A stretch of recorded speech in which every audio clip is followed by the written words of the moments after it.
हम जानते हैं विपक्षी दलों की मीटिंग हुई, उनमें 16 पार्टियों ने आपस में बैठक करके 2024 के चुनाव के लिए चर्चा की और नीतीश कुमार जी को कोऑर्डिनेटर बनाया। उनके अंतर्गत ये मीटिंग हुई है। उसमें उद्धव ठाकरे बैठे थे महबूबा मुफ्ती के बगल में और उन पर देवेंद्र फडणवीस जो महाराष्ट्र के उप मुख्यमंत्री हैं, है ना, आपके, तो उन्होंने देवेंद्र फडणवीस ने उद्धव ठाकरे पर एक कमेंट किया था, तंज कसा था। उसके एवज में उसका विरोध करते हुए उद्धव ठाकरे का देवेंद्र फडणवीस पर पलटवार।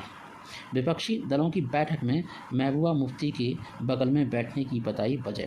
क्या बताया उन्होंने? उद्धव ठाकरे ने पटना में विपक्षी दलों की बैठक में पीपुल्स डेमोक्रेटिक पार्टी पीडीएफ की अध्यक्ष महबूबा मुफ्ती के बगल में बैठने को लेकर भाजपा के निशाने पर आए शिवसेना यूवीटी प्रमुख उद्धव ठाकरे ने शनिवार को कहा कि उन्होंने जानबूझकर ऐसा किया। वो जानबूझकर पीडीपी की नेता महबूबा मुफ्ती के बगल में बैठे और उन्होंने कहा कि पार्टी कार्यकर्ता को संबोधित कर रहे थे, तो ठाकरे ने दावा किया कि महबूबा मुफ्ती ने उन्हें बताया है कि पीडीपी के साथ भाजपा का जो गठबंधन हुआ था जम्मू कश्मीर में राजनीति को लेकर के, मुख्यमंत्री बनाने को लेकर के, तो इस शर्त पर था कि जेके जम्मू कश्मीर को विशेष दर्जा प्रदान करने वाले अनुच्छेद 370 को नहीं हटाया जाएगा। ठाकरे ने शुक्रवार को पटना में हुई विपक्षी दलों की बैठक को इनके अपने राजनीतिक परिवारों और वंश को बचाने का प्रयास बताए जाने संबंधी महाराष्ट्र के उप मुख्यमंत्री देवेंद्र फडणवीस के बयान की आलोचना करते हुए ठाकरे ने जवाब दिया और कहा कि भाजपा के वरिष्ठ नेता को इतना नीचे नहीं गिरना चाहिए। उनका कहना था, ठाकरे ने कहा कि मैं जानबूझकर उनकी बगल में बैठा था। किसके बगल में? महबूबा मुफ्ती पीडीपी के नेता हैं, उनके बगल में। हम जानते हैं, ठाकरे ने कहा कि बीजेपी के प्रतिद्वंदियों पर निशाना साधते हुए फडणवीस ने शुक्रवार को ये कहा था कि विपक्षी दलों की बैठक में केंद्र में नरेंद्र मोदी नीति सरकार को हटाने के लिए नहीं बल्कि वंशवाद राजनीति को बचाने के लिए की थी। फडणवीस ने ये भी कहा कि कश्मीर में पीडीपी नेता महबूबा मुफ्ती के साथ गठबंधन करने पर उद्धव ठाकरे महबूबा मुफ्ती के बगल में बैठे और गठजोड़ करने की बात कर रहे हैं और 370 को रोल बैक करने की बात कर रहे हैं। 370 को हटाया गया है, उसे दोबारा से बहाल करना देशद्रोह है। जो भी कह रहा है वो देशद्रोही है, हमारे देश का नहीं है। ठाकरे ने पलटवार करते हुए कहा, जो लोग आपके साथ हैं वे पाक साफ हैं। आप जब महबूबा के साथ गए तब आपने भाजपा के हिंदुत्व को छोड़ दिया।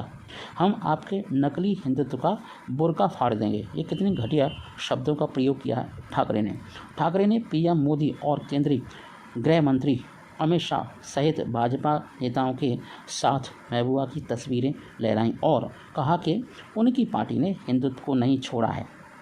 ये कहना है फडणवीस का और ये कहना है ठाकरे का भी। सब यही कह रहे हैं, लेकिन कौन सही है आने वाले चुनाव में पता लग जाएगा।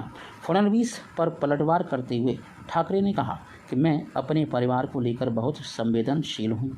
इतना नीचे नहीं गिरें, आपका भी एक परिवार है और आपके परिवार के बारे में व्हाट्सएप चैट सामने आई है। हमने इसके बारे में बात करना शुरू नहीं किया है। अगर करना शुरू किया तो धज्जियाँ उड़ जाएंगे, क्योंकि अगर उनके फडणवीस परिवार के बारे में बात करनी है तो उन्हें फडणवीस को स्वशासन करना पड़ेगा।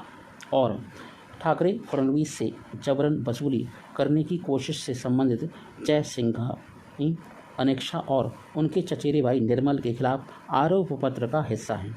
आरोप पत्र में अमृता और जय सिंघानी अनेक्षा के बीच व्हाट्सएप पर हुई बातचीत और संदेशों के कई स्क्रीनशॉट्स भी शामिल हैं।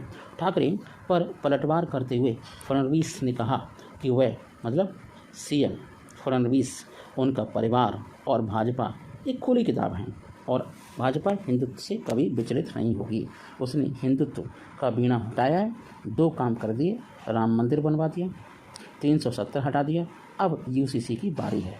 तो चुनाव से पहले यूसीसी लाना जरूरी है। देश बचाओ, यूसीसी लाओ। यूसीसी बहुत ज़रूरी है। और ये इससे क्या होगा, हमारे देश में सुशासन होगा, सबको समान अधिकार मिलेगा। मुख्यतः मैं चिंतित रहता हूँ फीमेल के लिए, तो फीमेल को बराबर का अधिकार मिलेगा।